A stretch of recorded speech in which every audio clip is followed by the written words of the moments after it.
So the Archbishop earlier this week reminded us all of something. He reminded us of the importance of preaching to the choir. And when we use that phrase, the choir is, the people that come to Mass regularly. So, is the choir the group of people who are most in need of hearing the message? Probably not. In all likelihood, the people that need to hear the message are the people that aren't here. And that's always been a bit of a paradox of any kind of ministry. The people who need to hear the most are the ones that don't listen. So we have to keep on reaching out to them. But nevertheless, you, the choir, you are the base and foundation of the living temple of God. And that needs to be reinforced and repaired from time to time for the sake of the entire structure. So I think that comparison is appropriate because in all likelihood, most or all of you are more solid in your faith than the people who aren't here as much. But we still need to take the time together to focus on being united in understanding the basic truths of our faith. We need to take time for that. Because if we don't know what we stand for, well, then we're not going to stand or even keep our balance for long. This weekend, perfect example of this principle. Holy Trinity Sunday. This is not a new subject for any of us. But that doesn't make it any less important to our faith. Holy Trinity means one God, three persons, Father, Son, and Holy Spirit, equal in glory, equal in majesty, and yet somehow distinct. And as this is a mystery of faith, this is one part of God that we will never fully understand through reason alone. We're firmly in the realm of faith here. So for today, I want us to focus a little bit on the word person. God is a person. And by that, I don't mean that he's walking around somewhere out there with jeans and a t-shirt. He doesn't have health insurance. He doesn't have a birth certificate. He doesn't have a formal mailing address. He can't legally vote. At least I don't think.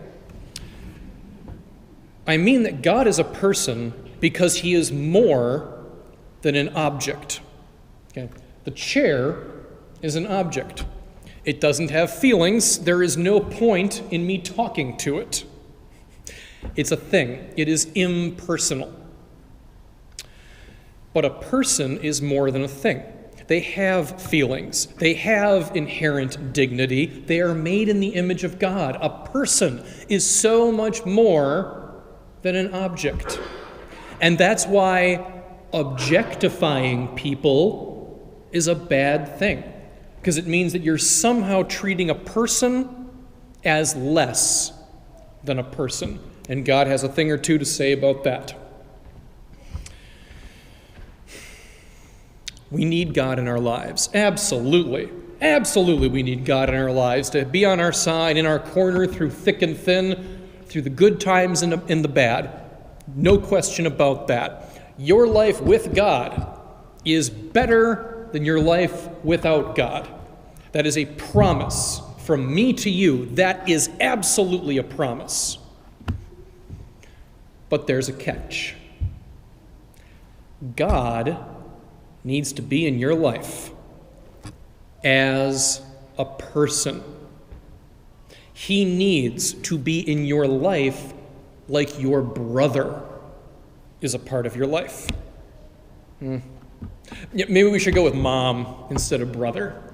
I think a lot of us have a brother that sits on the couch all day and eats our food when we're gone. My brother actually is visiting home from Colorado, so had to squeeze him into the homilies somehow. Seriously, it's good for him to be home. But that's the point, though, keeping God in life as a person, because there are plenty of people out there who technically have God in their life, but they keep him as a glorified object. Okay? To them, he is a value. He is an ideal. He is an abstract concept of creation. I believe that the universe has brought me to this point in my life. Now, I'm sorry to break it to you, but the universe doesn't care about your life one way or another, because the universe is an object. A really big and amazing object, don't get me wrong, but it is impersonal. At the end of the day, the universe is a thing. If we're going to talk about things like meaning and intentionality and dignity and progress, well, all that stuff requires people, not things.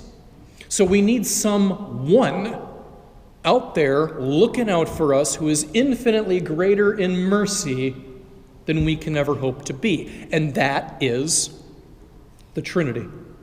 That is the Trinity. God on our side through thick and thin. He is not static. He is not an object. He is not an unfeeling, emotionless clockmaker of the cosmos. He is real, and he is dynamic. He is a person, and he is perfect in mercy. He is one God, three persons, Holy Trinity. And any parish community at all, will grow in spiritual strength and health if we welcome Christ into a greater portion of our daily lives. And that means that we need to have a stronger relationship with him and a stronger relationship with one another. Because relationships exist between people. I don't have a relationship with the chair. That would be silly.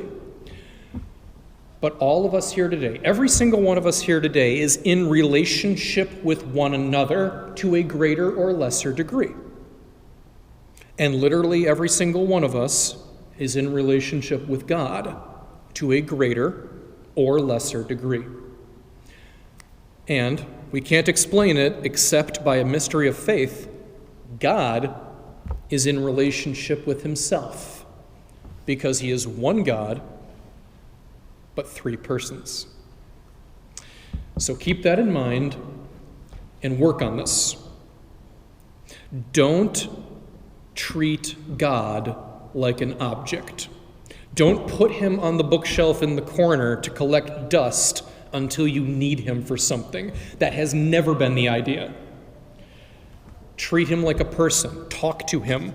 More importantly, listen to him and know that he is always there waiting for you in the Eucharist every time you come to Mass. And it all comes down to giving Christ a greater portion of our daily lives. And behold, he is with us to the end of the age.